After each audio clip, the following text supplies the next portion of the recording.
Pope Francis, during his upcoming visit to the United States, plans to, among other things, canonize a Spanish priest who made his name in the United States, converting Native people in California to Catholicism, Father Junipero Serra, who worked at the mission San Juan Bautista in Santa Cruz. The Pope last week, in front of news media, kissed a cross that was buried with Serra. But many members of Native American tribes in California disagree with the decision to canonize Serra. Luis Miranda Ramirez, tribal chairwoman for one of the tribes based in Monterey, California, said, quote, "I hear people saying, oh, he loved the Indians. I don't think so. His goal was to remove our culture. You have to beat them, torture them, remove them from their homeland." Some Latino leaders in the U.S. Catholic Church see it a little differently.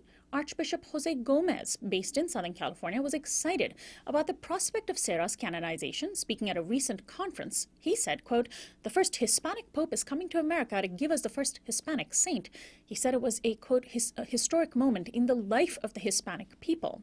Joining me today is Valentin Lopez. He's a chairman of the Ama Mutsun tribal band who has led protest against Serra's canonization and urged Governor Jerry Brown to oppose it. Welcome to Uprising, Valentin. Good morning, and thank you. Thanks so much for joining us. Well, how do you explain the history, in a nutshell, of how Serra converted Native peoples to Christianity?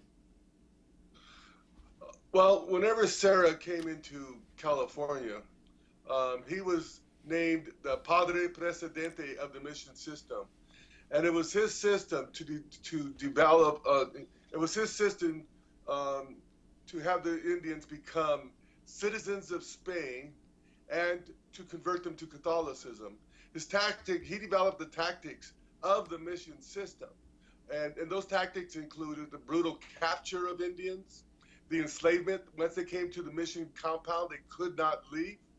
The men were separated from the children, were separated from the wives or the women, and they were kept in separate compounds. At night, the soldiers would go in and repeatedly and continuously rape the women.